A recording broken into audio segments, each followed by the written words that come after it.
Let's go! It's a packet from China!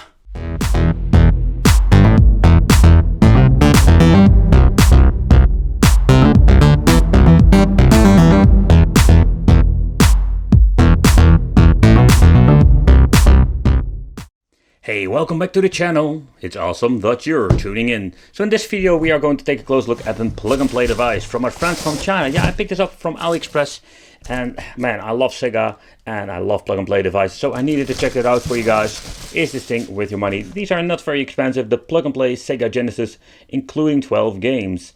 So far I can see there are quite some interesting titles, like when I say all the Sonic, most of the Sonic games.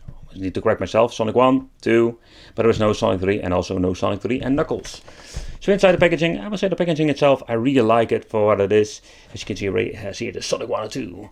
Like the packaging, it's very cool. Yep, I already mentioned it a couple of times, I can't say it enough, I like it. But it's from AtGames. A lot of people watching know what this means. This is the old stuff and not in a good way. Okay, let's see if we can open it up and not destroy the box itself. I must say that it looks like a very fun collectible. If you put it on your shelf, I think it will be just an awesome thing to have. But the question of course remains is that if you want to play it, is it worth getting? 12 games is not a lot. I do like how the controller looks. It's the old school model, but still with a sick button. Ooh, the controller is a little bit bulky at the back. It comes with a very thick and very long cable. It's only with mono sound. And for the people who didn't know, the first generation Megadrive did have stereo sound, and I do love it. Okay, so there is a problem. So when holding my controller, I'm always having my finger against the battery compartment, so that is not a good thing. Here we can put in the batteries. Let's see what it says here. This is the factory where it is produced. So and fun fact is that so far I know AtGames is not selling them anymore, so the Chinese are just selling them of their own. Select start. D-pad is quite unique. You can hear it that it is really cheap, a little bit smushy, and the buttons feel nothing like the original. But the controller itself, it's the cool old school layout. I'm a big fan of these controllers. Okay, so let's grab myself a set of batteries and let's plug it in and let's see if this thing is working. Alright, so let's take a close look at the Fire Core menu, and for the people who are familiar to the product or products, you know this is not going to be good. Alright, so let's take a close look what are the options. So what I do like about this is that we're having the options to skip to a certain level. And let's see, as you can see over here, they basically did this with every single game. So that is pretty cool. If you just want to have a quick gameplay, you don't need to use any cheat modes. It's just grab a game, get to the stage and play some.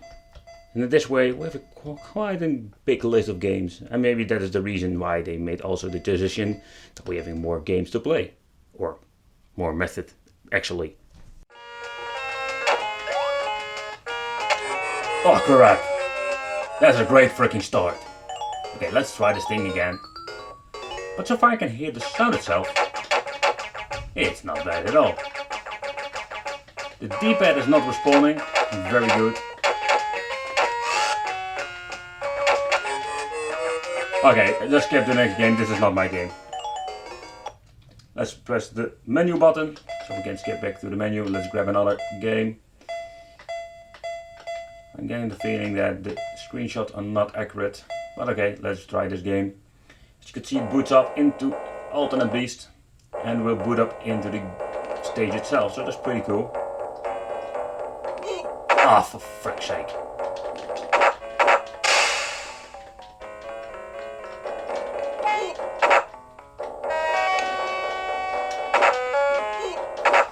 The D-pad is freaking awful in this thing.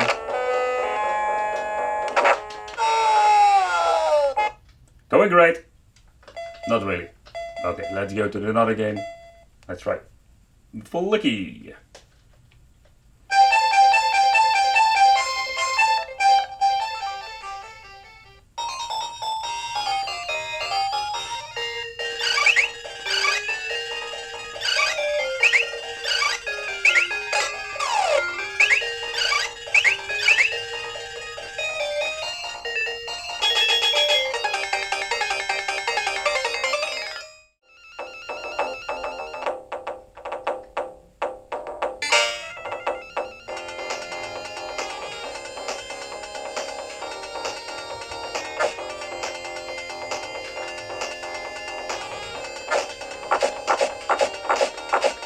Dance with me. Dance with me. Oh yeah. No crap. I have a special posing for you. Yes, you'll go into diamond.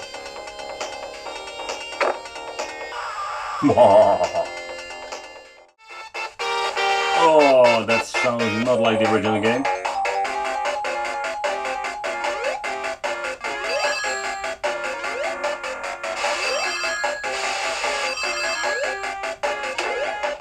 If you're going to get used to the D-pad, it's playable, but you need to press it really hard.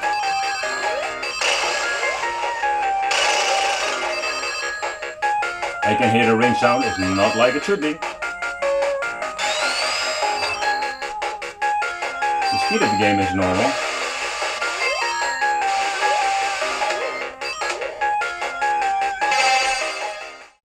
So weird thing is that with Sonic & Knuckles and Sonic Spinball we don't have the level selection option. A little bit of a bummer, especially with Sonic Spinball. Yeah.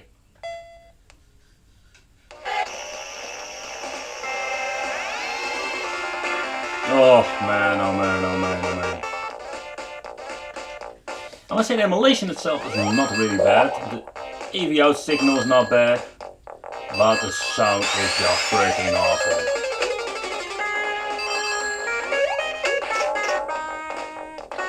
Got the mushroom in my face.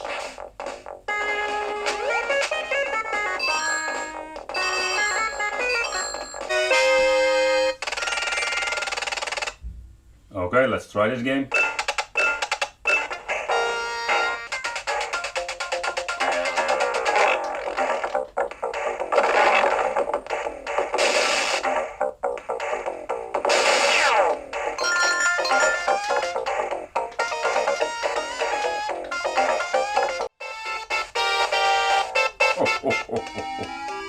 Oh man, this sounds really bad. Okay, let's go. And again, the speed of the game is just like it should be.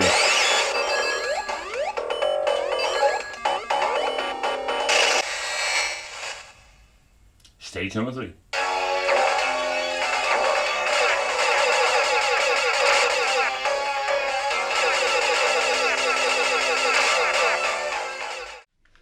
So I must say that it is not great in many ways. So the soundtracks itself are horrible, but if you're looking at the D-pad, it's a little bit of a downside to this controller because you need to press it really hard. You were going to get used to it eventually, but in the end I think it's for a product like this, it just needs to be perfect. It weighs quite heavy combined with the batteries. It's a fun device to collect, but to play for a very long time, no, I don't think so. So yeah, let me know in the comments, what do you think of this? I want to thank you for watching, consider subscribing, hit the little bell, and I will see you in the next video.